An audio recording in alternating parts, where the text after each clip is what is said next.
Welcome to your Artsy Girl podcast. I am your host, Christina Carrere. This is a podcast about art, poetry, writing, and anything about creativity. Sit back, relax, and get your dose of brain food to get your creative juices flowing.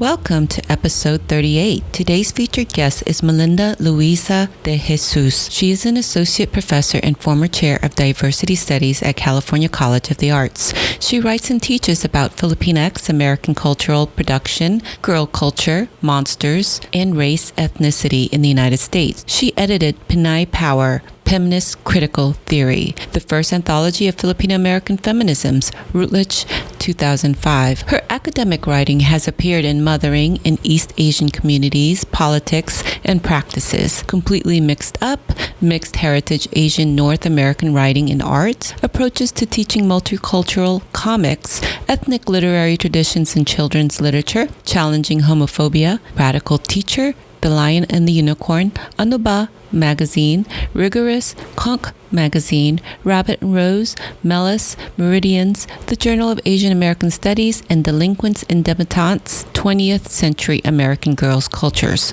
She is also a poet in her chapbooks Humpty Dumpty and other poems, Petty Poetry for Scrotus Girls, with poems for Elizabeth Warren and Michelle Obama, Defying Trumplandia, Adios Trumplandia, James Brown's Wig, and other poems, and Agenda of Manicide and other poems were published by Locofo Chaps in 2017. Her first collection of poetry, PEMINOLOGY, was published by Paloma Press in 2018. In spring 2019, Melinda was the Muriel Gold Senior Visiting Professor at the Institute for Gender, Sexuality, and Feminist Studies at McGill University, Montreal, Canada, where she organized the Pinay Power 2, Celebrating Feminisms in the Diaspora Conference. See pinaypower.ca for more info. She is a mezzo-soprano, a mom, an Aquarian, and admits an obsession with Hello Kitty. Please welcome my next featured guest, Melinda Luisa de Jesús. Hi, Melinda. Welcome to the show. Hey, Christina. How you doing? Thank you so much for inviting me. I'm honored to have you on your Artsy Girl podcast. But before we talk and dive into discuss your newly released book, I'd like to get to know you a little more. And I'd like to ask my guests this because it kind of explains sometimes their life's work and their mission. Basically, like, where are you from and where did you grow up? Great questions. Those questions are really central to my work. So I was born and raised in Pennsylvania. I'm from Bethlehem, Pennsylvania. I'm a steel town girl. And that has, growing up in a really like Polish American Catholic church in a very Pennsylvania Dutch kind of suburban steel town has really influenced my work. And everything that I write is kind of about representing that specificity of where I am. Because at the time when I came out, from graduate school as a professor doing Asian American studies, there was so little about Pinays from the East Coast. So that's still really close to my work in terms of repping, the East Coast and Pennsylvania, even though I live here in the Bay Area right now. I see. Well, I can relate to that totally because when I graduated high school, I moved up to North Franklin, Connecticut, where my father's from, and it was totally in a rural town up north. My dad is Ukrainian descent, so he's got the Ukrainian ancestry there. But I felt so like a fish out of water. I'm 18 and like, oh my gosh, there's no way to get to where I want to go because it's so far in between. So anyways, I can totally relate to that. Yeah, you know what I'm talking about. And I've read actually your book on the plane going to the Phil Am Book Fest. Okay. I regret that I didn't get a chance to meet you personally there, but I did read your work and I wanted to meet with you and chat with you about it because I have to say that I was deeply moved and a lot of the poems there I can totally identify with. So with that said, who were your earlier influences. Sure. So I understand that you teach at a university. Can you explain what do you teach and where? Sure. I recently stepped down as the chair of diversity studies at California College of the Arts, which is the oldest private art school here in the West. It's mostly a visual arts school, but I'm obviously on the academic side, teaching classes in ethnic studies and women's studies, although we don't use those terms at this school because it's so small. And trying to do a little bit of Filipino-American studies there. But yeah, I used to be at Arizona State and San Francisco State, and always in Asian American studies programs. So teaching at CCA since 2005 has been really interesting because I am not in an Asian American studies only program, so I get to teach more broadly. So my background, so my in terms of my own training, my background is in classical literatures like Greek and Latin literatures and translation and British literature. And then obviously American lit, multicultural American lit with a specialization in Asian American lit. So that was my training at Santa Cruz. But at CCA, I get to teach lots of different stuff. Like I'm teaching a great class on monsters right now called Monster Culture and Asian American lit, which I haven't had a chance to teach, in a really long time because I had been an administrator. So that was one of the classes I had to give up. So it's really great to be back in the classroom and teaching, that my subject area. So that's really fun. Well, that's good. I mean, it also gives you kind of, like you said, a breath to go ahead and explore other topics. Being that it is an art school technically, right? Yes, it is. And so it's geared to more, the creative aspect of it. Speaking of which, about creativity, the basis of the show is to discuss with my guests their creative process. Do you have any set routines or anything like that? I probably should. I'm a lazy artist. I mean, the first thing to know is that I trained as a Baroque mezzo-soprano for a very long time. And I read that. I got into Peabody Conservatory and I got into San Francisco Conservatory of Music at the same time that I got into PhD programs. And, I have Filipino immigrant parents and they loved when I sang. They were more comfortable with me doing, Western classical music. More than doing women's studies and Asian American studies for sure.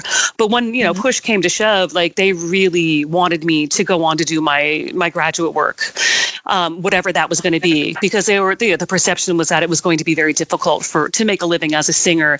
And I have to say, I will always regret that. I have managed to have like a dual career. Like I've sung everywhere I've gone to school. I recorded, I think, like 4 albums at Santa Cruz as a graduate student, and some of that as a soloist when I was much younger. And I still continue to sing now. I sing with California Bach Society here. So we do 12 concerts a year. So I'm still, in my art form. And I should be doing like my own solo singing. And sometimes I do that. I have a jazz gig coming up actually. In a few weeks. Yeah. But, I should just be vocalizing a lot more. But my choir's on hiatus right now. So we don't start up until our Christmas set starts soon. So yeah, when I am singing, I'm usually looking at my music and singing every day to vocalize and learn my music.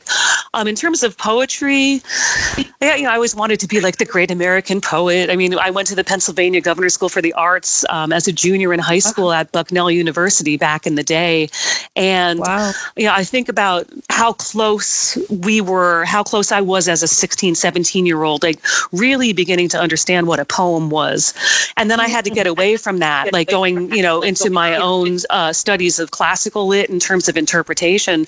So going to grad school kind of just made me stop writing poetry whatsoever because I was so overly self-conscious about the product as opposed to the process.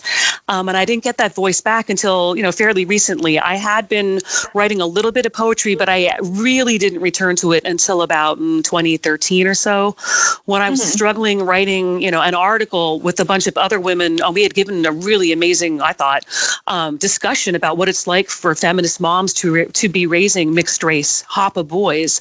And my piece was not working out. I was editing the whole thing. I was editing everybody else's words, but my part basically sucked. And then I realized that it really wanted to be a poem. So I had to get out of that kind of, analytical academic writing and just really speak from my heart. And that kind of opened it more.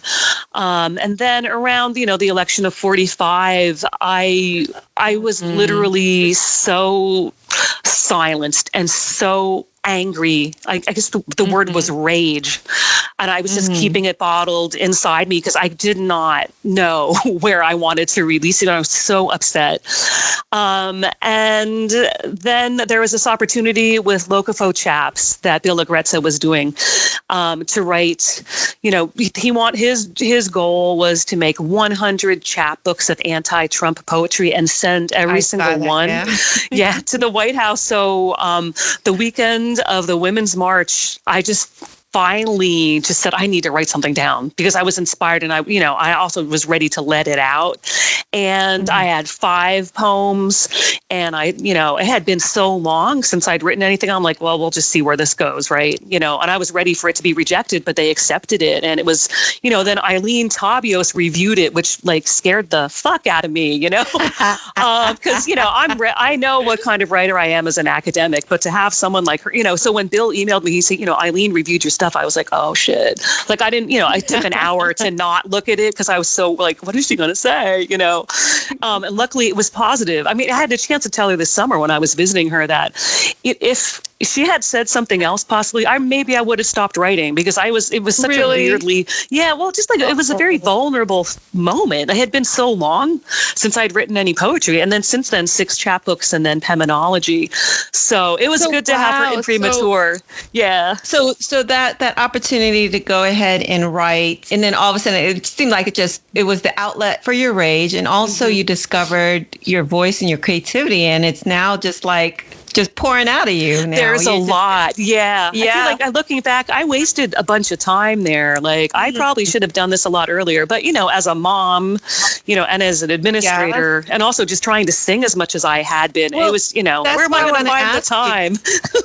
That's what I was going to ask you about the time and being, a mom and, and you have an academic job and you also have a highly skilled creative outlet, the soprano. And then now, you've always had the writing in you, right? But so shifting gears, how do you manage to do that between all those projects, responsibilities? I think that's the one thing that's good about my academic job is that it's not, my partner is in tech and he's constantly working. I mean, it's a grind, from what I have observed. So I have some off times when I'm not teaching, and I usually try never to teach in the summer because I want to spend time with my children who tell me that when I'm summertime, mom is way more fun because she's less stressed out, obviously, so I can get more creative stuff done then and just, relax a little bit more. But carving out time is hard. I mean, the other thing that I've started taking on now is I'm starting to do letterpress. I mean, which seems like a logical extension from working with language. So, and the other thing was my academic job me to have a sabbatical. So my second sabbatical actually was last academic year. And to start that off, I started immediately in July.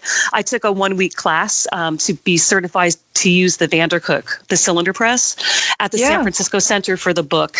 And my teacher was Mary Laird, who is a huge name in letterpress. And we actually hit it off incredibly well. So I'm just taking I do private work with her now. So Eileen gave me a commission. So I'm working on my first commission. And of course, this project was way too complicated than Mary and I even thought. So we're basically printing an accordion book of 3 haikus, one by me, one by my daughter, and one by my son. And my kids illustrated them, their own poems, and my daughter illustrated mine. So then we had to figure out how we're going to press these, how to set up the registration. And this is for Eileen's series called Minutage. So they all have to be 3 by 3. So just that whole process and working that out. Is it part of that? That's part of the tiny book series. Yes. Right? Yeah. Yes. So hopefully we'll be getting these done pretty soon. So how many are you making? We are making, I think it's going to be 30 each. Oh, and then I did one just for myself, just so I could have one too. So I'll let you know how it goes. My teacher's returned from Nepal, and she's bringing paper literally back for me because we selected paper that was made in a women's collective that she went to work with. So, and she wanted to make sure, because we couldn't tell on the screen, that, what will the colors really look like. So we have printed all of that, like stacks and stacks of these. And, they need to be like trimmed down and folded. And then the covers need to be printed as well. And then we're going to kind of glue them on. So the accordion books will have like a harder cover, but it's going to be amazing. But boy, it was even a challenge for Mary. So I really appreciated doing this. I mean, last year, I was also, so basically sabbatical helped me out so much. I also got to go to McGill, where I did P&I Power 2, which is named from my first book from 2005. But in terms of letterpress, I was really inspired by Ruby Ibarra's song Us and Faith Santilla's last verse on that. So I printed that as a broadside poster to make money for the conference. And my daughter drew the image of Ruby Ibarra, and my son did the image of the sun. So did you meet her? My first Ruby, I was able to bring her out to the conference, and she actually got my daughter up to rap with her at the end. So that was to me, that was the perfect culmination of the whole thing for me. It's like, wow, watching my daughter do that. Awesome. Yeah. We've had a chance to meet Ruby 3 times, so we're hella lucky being out here. I love her work. That she will have a book. Her music, I told her when I saw her film about the making of Us, I told her, like, to her face, like, when I heard this album, I thought, fuck, I don't need to write anything anymore as an academic about the Filipino experience, because you have done it in this album, and people are going to listen to this far more than they're going to read an article by me or anybody else. So it's just amazing to see that become mainstream. That was like super, just very empowering for me. Yeah. I agree. When I saw that too, the video, I was like, oh my gosh, where was this when I was growing up? Exactly. And I had to give a talk at my school on Monday, just, about what I did with their money while I was away. And, the point I just wanted to emphasize about like doing the conference at McGill was that, my first book in 2005 came out because I was told by a bunch of Filipino male scholars that focusing on what Filipino Americans want to know about themselves and what our issues are. They told me in a public forum that it was really unimportant, and it took away from, yes, they did. And like, in this, I was an untenured assistant professor, and I was leading this big forum that was funded by the California Arts Council, and then they came to shut it down. I had like a panel of 3 other P&Is up there.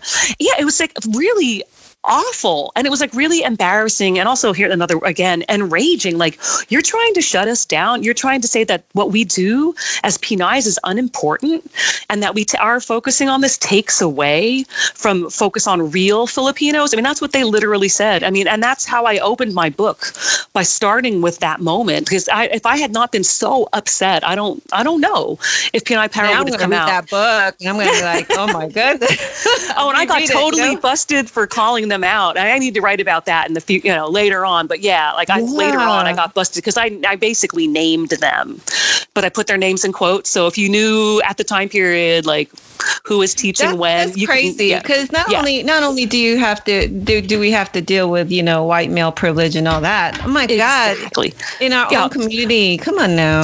Yeah, that's why I was like literally seeing red. So as I said on Monday to my colleagues here at CCA, I started with that moment. Like this, I was so upset and enraged again. Like, how can you do this? Like, what? Like, aren't we supposed to be about liberation? And then I pointed out, and the song that my daughter helped Ruby do at P&I Power 2 was the first line of Us is, yo, fuck your story arc if it don't involve the matriarch. Like, just thinking about that time change. So basically when that happened to me was around 1998. And here we are in 2018. Like, it's all changed. It's like a natural thing for Ruby. And every everybody gets it, and there's my little, 10-year-old daughter rapping along. I'm like, thank God for this change. And again, as you said before, like, where was this when I needed it? Right. As a young girl. Well, some of us were tapping into our voices through our creative writing. But for, I just haven't felt or seen the rise up of, Filipino American identity in our voices as much. It was more collectively, but now it's becoming to be where, okay, we're, Filipino Americans are here and this is what Definitely. We are. And we've staked a claim. And you were at the book fest, like all the different writing that's just come out, especially from novelists, has just been amazing. As somebody who teaches literature, there's been a lot of poetry, but, in the last couple of years, it's really been narrative and graphic novels. So it's just been super exciting just to see this. Like, it's natural for my kids. I mean, they're always coming in and taking books off my shelf. But I was like, there wasn't this much a couple of years ago. So it's a really great time to be teaching right now. It is. Yeah, I'm sure. So now let's get to your book. And and can you share with us some of the poems in there, and can you highlight some of the themes that you focus on here in Peminology? Sure. Peminology, I didn't even think that I had enough poems. So when I sent the manuscript to Aileen, I thought she was going to say, like an academic press would, this is okay, you need to work on this and that and the other thing. And then in a year, let's revisit the manuscript. But when I sent it to her, she was like, let's go with this right now. And I was completely floored, like, what? Okay. Like, I wasn't, I was in a different mode. But also thinking back on that moment, I had been writing this book in the back of my head since high school, and just thinking about my growing up in Pennsylvania constantly, and my sense of being other, my sense of not belonging, and also just thinking, like, how did I make it out of that particular experience unscathed? Because I think or relatively unscathed, because I don't think that other people have made it through in a similar way. So that was kind of in the back of my head as I was putting this together. But also, I just wanted to, for me personally, it was a way to explore in a more creative form that I think is way more accessible to the reader what I had been working on for the last 20 years in my own academic writing. The wonderful thing about Peminology was I was actually able to share it with friends of mine who had been at the Pennsylvania Governor's School for the Arts with me back in 1982, because they had seen and heard me read poems that I actually included in this book. Like from the get-go, yeah. It's kind of like interestingly chronological, just in terms of my coming to terms and my own sense of my own politics as a Pinay and as a woman of color, and as a woman of color feminist. So there's a lot about my family. Included pictures of myself as a kid, and I try to do a lot of talk story about just to make these connections, like how am I claiming being Pinay?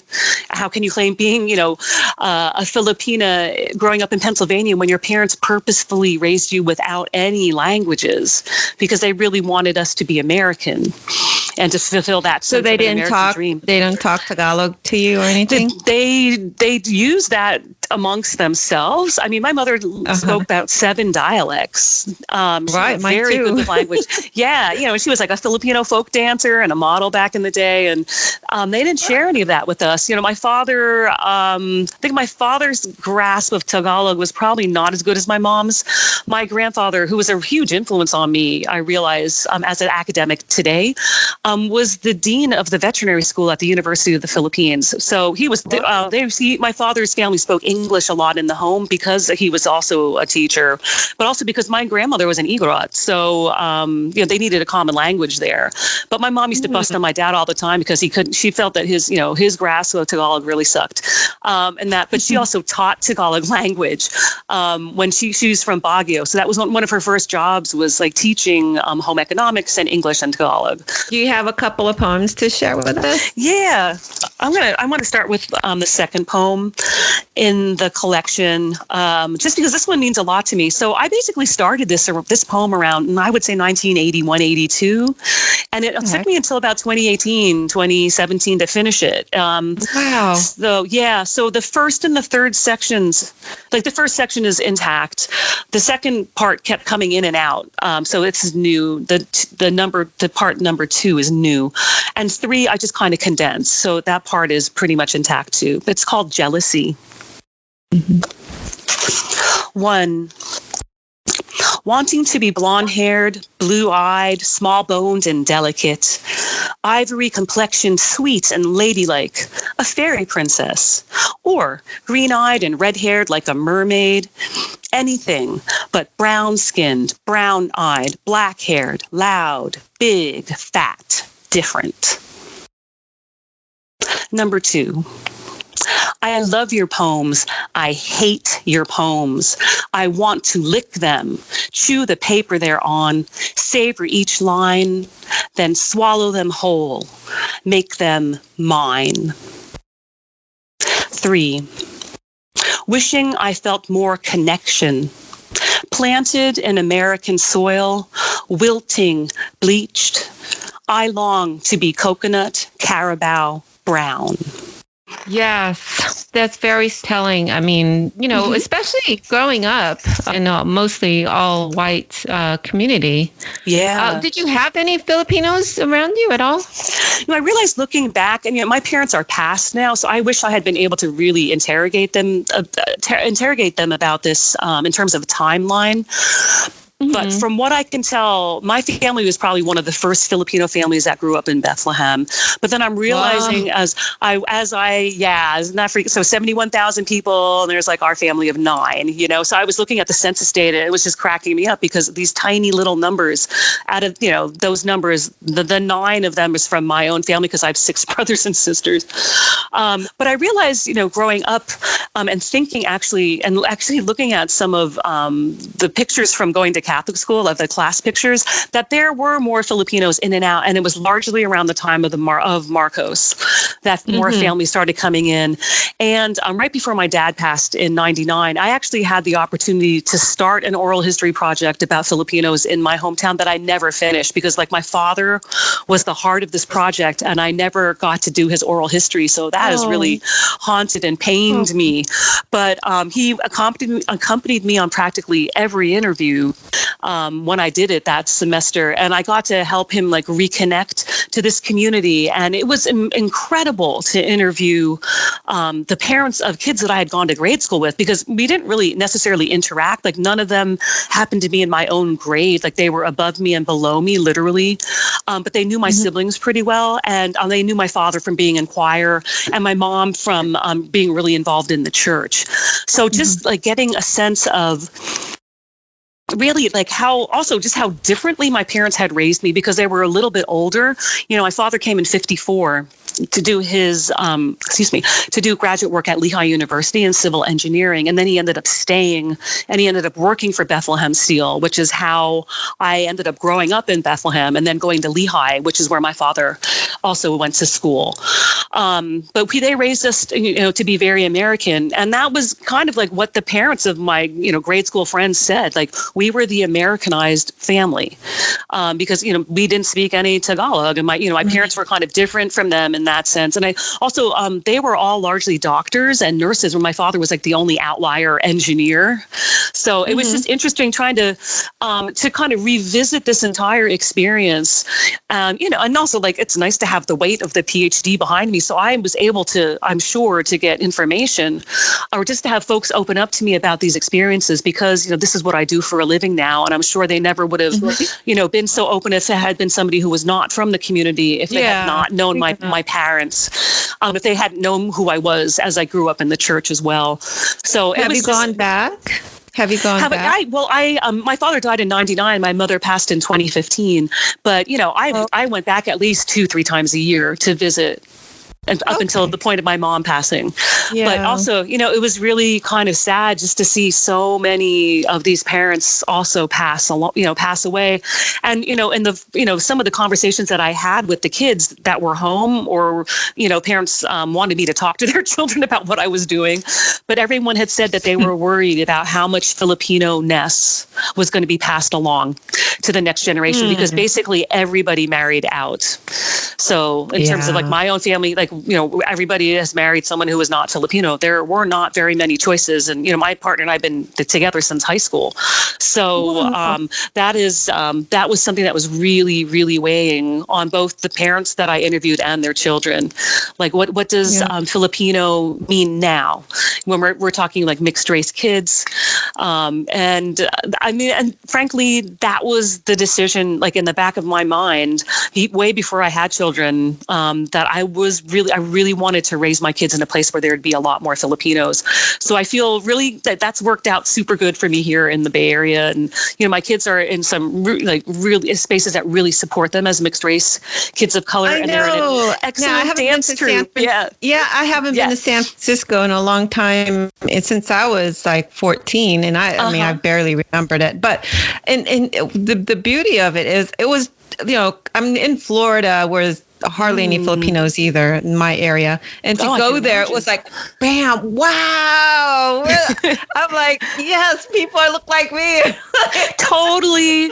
Oh my God. Like when I first I went to Santa Cruz, where there's not a lot of like Filipinos. I mean, not that many people of color, but still just like being in California, I was like, I feel so weirdly validated just because there's more brown people, and a friend of mine who I went to go visit within the first couple weeks of my just like coming out to California in '89, he said to me, "You're never going to go back home, are you?" And I was like, looking at him, I was like, "Yeah, you're probably right." Yeah, and he was right. Why would I? Right. And plus, it's so vibrant. The arts community there. I mean, it's just definitely it's beautiful. It's like, I'm jealous. Having left San Francisco, for academic jobs, I feel really fortunate to have been able to come back. I left San Francisco State, right? I had a problematic history there, and I've written all about that in P&I Power. And I went to Arizona State shortly after that to help found their Asian Pacific American Studies program, which was really fun and also very difficult. But also I realized I don't want to live in Arizona. It's just culturally, it was awful. There was just not enough going on. There weren't enough people of color, or there just wasn't even enough support for ethnic studies there, even though I was having a lot of fun singing in the conservatory there. But I just feel really fortunate being able to come back to the Bay Area. And I adore living in Oakland. So what can I say? I'm really fortunate to be able to raise my kids here. Yeah. So I always tell them, you guys are going to want to go away from here, but I bet you're going to want to come back. There's no place like this in the world. So I feel real fortunate to be here. Do you have another poem you'd like to share? Oh, I do. I have so many. I don't want to go over your time, but how about this? Let's there's one poem that, I don't know if it's one or two, but it talked about, and it really stirred something in me, because it was something that, my mother did to me. I think I know which one you're talking about. It's almost like, why is this universal among Filipinos? I don't know. It is. And every time, my mom mentions about my weight or something, it's like, when I read that, I was like, oh my gosh, I'm not the only one then. Oh man, and literally, I'm glad you brought, because that's the poem I wanted to read. I mean, Bellies, this poem, Bellies, is the center of the book for a reason. Yes. Literally, when my mother passed, I remember I turned to my partner and I said, where's my formidable foe? Because my whole life, I think all of my work has been writing back to her and deconstructing and criticizing. But mostly, I did women's studies because I really wanted to stop hating her. We had a really horrible relationship at the end of high school. And it wasn't until I really started doing hardcore feminist theory that I could begin to understand why we had so many issues and, possibly why she was the way she was. and I'm still, working this out a lot. Right. And being as a mom of a daughter, I'm really conscious of working this out. But I wrote this poem on the first Mother's Day that passed after she passed away. So, it was very meaningful for me. It's like, I think this could only have come after she was gone. And I had to really think some stuff through. Yeah. So I would like to read the second and third sections, if that's okay. Okay. Bellies.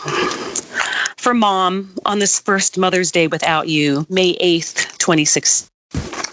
And the epigraph is from Maxine Hong Kingston's The Woman Warrior. Quote, I had to get out of hating range, end quote. Number 2. When my daughter was 2, I knew she knew I loved everything about her, because when I was 2, I knew my mom didn't like my big, strong, brown body, my fat stomach, my brash, loud tomboy ways. I knew her love was conditional. I was not the dainty, obedient, quiet, skinny daughter she held in her mind's eye.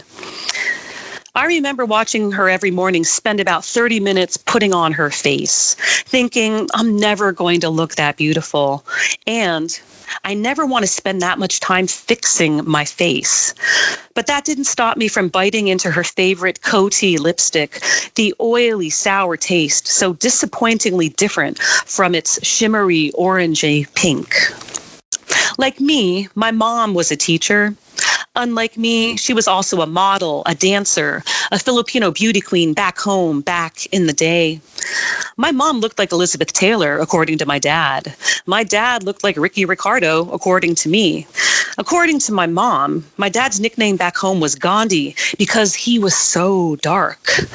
My mom always insisted that other girls were jealous of her mestiza looks, her cute nose, her treasured pale skin.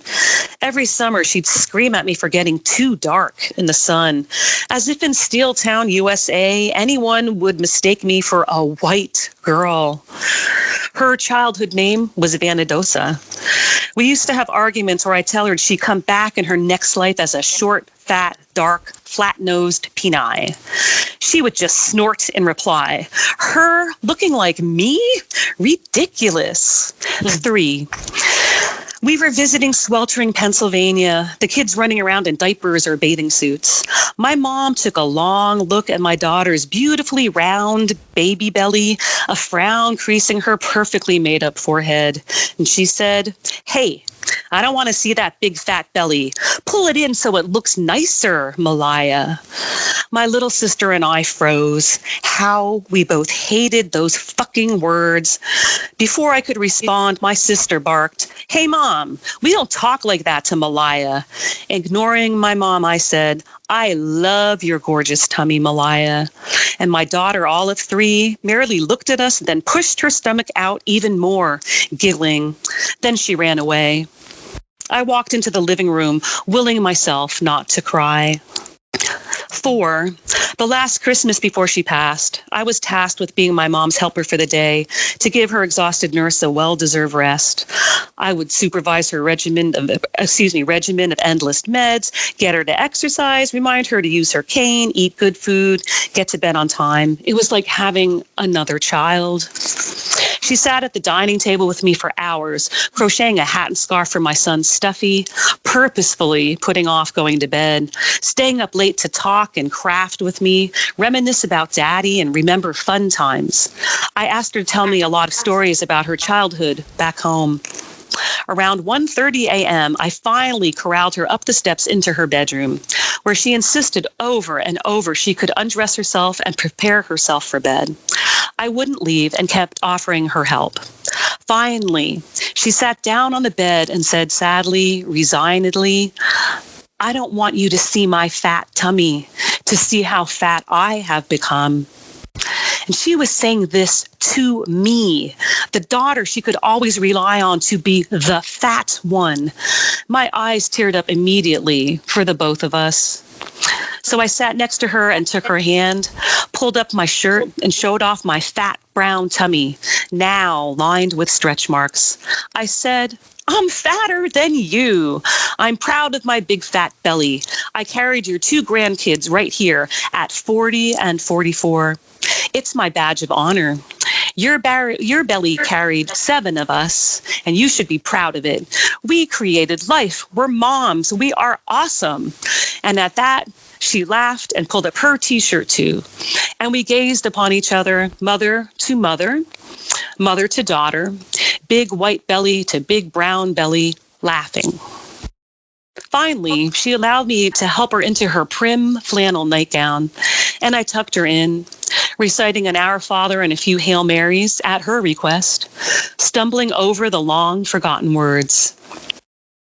Our voices melded, that fragile bond between us still intact, yet, as always, never enough.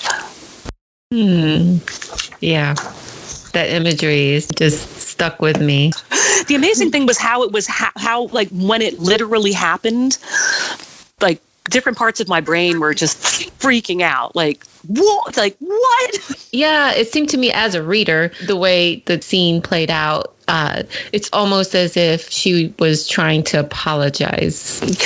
Yeah. I think about that a lot too. I mean, even her caregiver was telling me before my mother passed that I was a really dutiful daughter. And I appreciated her saying that because I would come home and just literally spend hours sitting in the kitchen, in the chair where my father sat, where they would just drink coffee all day. And they would just like, you know, they were just really excellent raconteurs. They just loved to talk and like take the piss out of each other. So I was like sitting in my dad's chair and just like talking story with her for hours. And, you know, I guess because part of me, you know, my mother had Alzheimer's, which is a thing I probably should have said to preface that poem. That part was so hard too, because like, you know, there's no filter when somebody has Alzheimer's. So stuff just comes out that she might have not have acknowledged or said, you know, if she were like her real self. Okay. But that's the only grandma, you know, my kids got to see. But the grace of that was that she never, ever forgot my children. Even at the end, we saw her about 4 months before she passed, and she never forgot my kids. So yeah, but also her passing also was such a blessing too, because I just felt, man, she is free of this. I mean, it was excruciating to witness that. And just to, you know, I think the few moments where she had clarity, you know, it was pretty harrowing to see it in her face. Like, oh, this is what's going on, you know, and then the grace of the Alzheimer's is that she would forget, you know, but boy, I felt like I couldn't cry any more tears when she passed because we had cried so much as a family for her. But, you know, but then there's like going through like that, the whole moment of burial and all of that. So, whew, that was a lot. But you're right. In that moment of that unfolding, I just felt like this was like such a gift.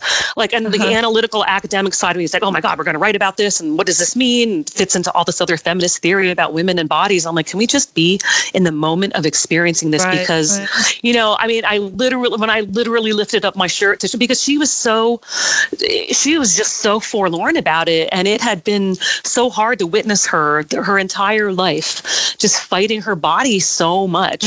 You know, she had been pregnant between, you know, from age 28 to like 40 with all of us. And even, you know, at the end I asked her, you know, because I just had to, that's always me like needling her about this stuff. It's like, you know, all right, Mom, so would you rather not have Alzheimer's or would you rather not have a double chin? And she, of course, picked rather not have a double chin. I mean, that's my mom, you know, but I was just like, I can't even now, you know, looks are so important.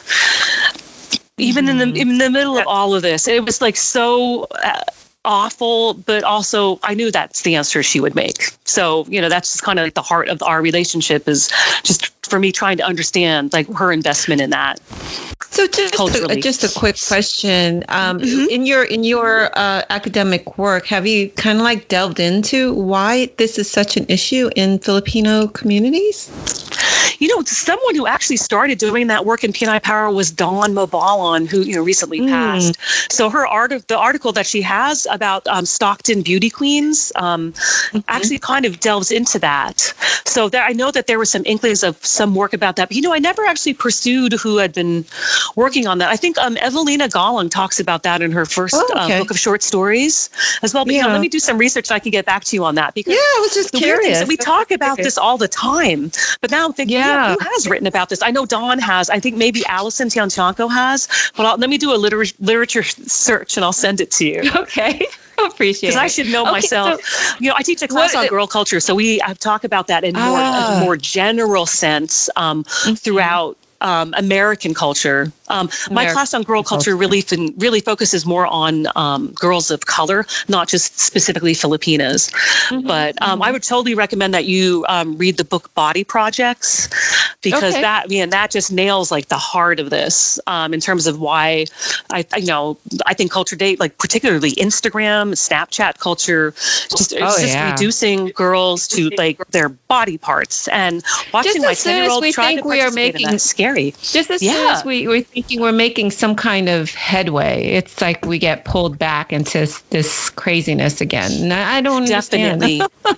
I really think that parents really need to get educated about social media, and then we need to start like giving those critical skills to our kids, or else they're all going to get sucked into it too. It's really frightening. Really frightening. So what are your current projects now and your future goals? Oh, sure. Well, I'm getting ready to sing the giant concert with California Bach Society. I'll be doing 2 more sets with them. One is going to be an all English program and then an all Italian program in the spring. I'm finishing my letterpress project that I talked to you about before. Right.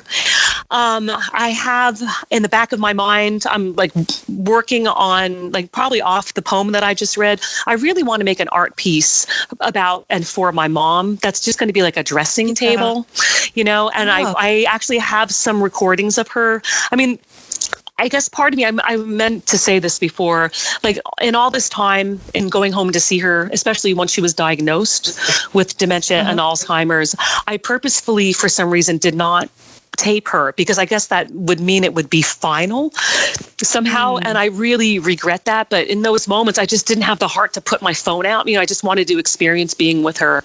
But I did have a really amazing, actually, one of the last conversations I had with her from a Christmas time before she passed, where she told the story about how she met my dad and what it was like when my father went to ask for her hand, and also just like how she felt about herself. So I could use that, have her oral history play in the background. But I really wanted to put stuff on this dressing table that I imagined for her, because so much of it is about the investment in mestizness, in whiteness, and in white culture. So I'm still planning that out. Actually, in the back of my mind, I know which like piece of furniture I would like to use for that. So I need to find a venue. So you're thinking of an installation. Yeah, like I have a piece right now, my poem Brainwash, which is in Peminology. I literally put on a big mirror, a standing mirror, because I really wanted folks to, especially for Filipinos, to confront themselves in that mirror. And I like the idea of the viewers of that particular piece of art to have to struggle between reading the poem and seeing their face in the poem, which is a really strong indictment of colonial mentality in Filipino culture. So I had a show actually at Eileen Tabios's gallery up in Napa last fall, like 4 other pieces of my poems on mirrors. So I've been working a lot on that. So this last piece would be kind of an extension of that, because there will obviously like be a mirror in the dressing table for my mom that I'm thinking about. Eileen and I are also, we put together a proposal to do a volume on feminist poetry in the diaspora. So we're hoping that gets picked up by Black Lawrence Press. So keep your fingers crossed for us. Yeah. And hoping to do with the women that I worked with in Canada, another edition of P&I Power. Something that's much more focused on P&Is in the diaspora and P&Is in Canada. So that's just some of the stuff I'm working on. But I'm just trying to make it through the end of the semester at this point. I have midterm grading, it's like, that's all piling up too. But yeah, so that's some of the stuff I'm working on right now.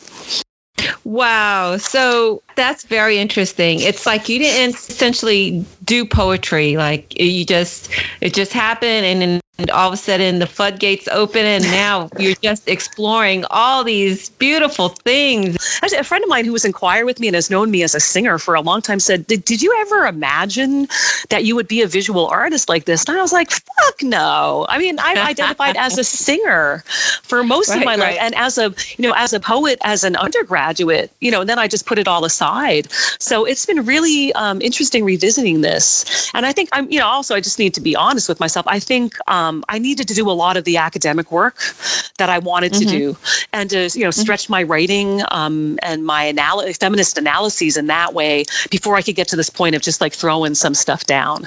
So I've had this past week, and I got to read for Lit Crawl, and I got to crash another poetry reading, and it's just been really fun because poetry, it's like taking the word directly to the people, and your audience is going to tell you right then and there, like, did that poem work or not? Like with an academic article, you're waiting 2.5 years to get anything, like let alone to see it in print. So this is so much more direct, and it's also part of a decision that I made, probably within the last 5-10 years. I really want my work to be accessible to people that are not just in academia, because that's really not what it's for. It doesn't do our people any good if you need to find some arcane journal that's behind some kind of paywall. Like, really? No. So like doing letterpress, doing poetry, that's way more accessible because you can just get it at lulu.com, or like just reading. It's just been really fulfilling. And also I got to fulfill a really interesting dream. I'm very confident in myself as a singer because I've been doing it since I was 5, but I actually had to sing in Tagalog this summer. I was asked to sing with my kids' dance troupe, and that scared me more than anything in a really, really, really long time. Like, I'm confident in myself as a singer, but to sing in Tagalog, like a language I didn't know. I've sung in German, French, Lithuanian, Spanish, Italian, like not a problem. French, but that was humbling, incredibly humbling to me. Goodness. And then when I was singing, actually, I had it all set up, like vocally, what I wanted to do. And then the emotion of that moment, because I sang Dahil Sayo, which was the song they sang at my father's funeral. So for me to even get through it, I was like, I'm going to be really stoked if I can make it through this without crying. And I wanted to sing it with good vocal technique. But as soon as I started singing, like the audience like sighed with me, and then they started singing along with me. And that's when my voice caught. So I had to take a breath, and then just like get back, like, come on, you're a pro, you should be able to do this. But boy, that was an amazing moment for me, as a Pinay, who was like deprived of language, but also as a singer. So it was just really fun to sing, in my kids' show. So I was really happy. So thank you, American Center for Philippine Arts, because it was just freaking awesome, and they are amazing. Okay. So next time you're out, you got to come see them. They are kick-ass. I definitely have to make it out there again because there's so much going on out here. I know, so much. Oh my God. Yeah. So like next time, if you come out for the book fest, like you should just like book a whole week and just try to fit a lot of stuff in. Well, yeah. I didn't know. I mean, it's the first time I've actually met a whole bunch of people that I've known on Facebook. Really? Like, oh, wow. Because it's Filipino like History Month. Out of water, No. There's so much stuff going on right now. It's almost too much. Like you have to start picking and choosing. What can I make it to? Like I didn't even get to go to the opening of my own art show that my piece is in because I was singing the same night. I'm like, this is freaking ridiculous. Like, there's too many things going on. Yeah. So next time you come out in October, just be here for 2 weeks and you'll get to see everything. So you should definitely do that. Well, I will. I will try my best, definitely. But before you go, where can people find out about you and your work online? Sure. They can go to PEMINIST. So it's feminist with a P. That means Filipina American Feminisms, PEMINIST.com. And I should probably update it more. But yeah, you can start there. You can find me on Facebook. I'm on Instagram at PEMINOLOGY, the name of my poetry book. So you can find me there too. Okay, great. Well, Melinda, it's been great talking to you. I'm pretty blessed to be able to talk to people about their process and their passions and share it with the world, because, I mean, we are creating art and we're sharing our stories. And I think people need more of that, especially in this day and age. Yes, I think we're creating new ways of being and seeing, and theorizing the world. So yeah, the more the merrier. Also, I noticed that you're also a visual artist. So I just got accepted into the curatorial kind of program with Asian American women artists. So my future project, because I need a lot of money, is to redo the Sino-ka Ano-ka show, which is basically how Pinay Power, my first book, came about. So that was a historic first ever Filipina American art show in 1998. And I really want to redo that show, bringing back the original 8 artists and just opening it up to Pinays in the diaspora. So you'll be hearing from me in the future once I can figure out how to make this happen. So that's my next big project in the future. I would love to be part of that. I would love for you too, because I just saw your stuff today on Facebook and I was like, yeah, your name is on my list now. So there you go. That's how I am with the podcast. I'm like trolling everybody. Hey, you gonna be on my podcast? Hey, you gonna be on my podcast? That's how you do it, man. It's this big web. It's freaking awesome. Absolutely. Well, Melinda, it's been great talking to you. I wish you the best of luck, and I hope our paths cross. Definitely in person too next time. Okay. Yes. Well, everyone, that is it for now. Please tune in next week for my next featured guest. In the meantime, have a productive and creative week. Bye, Melinda. Bye-bye.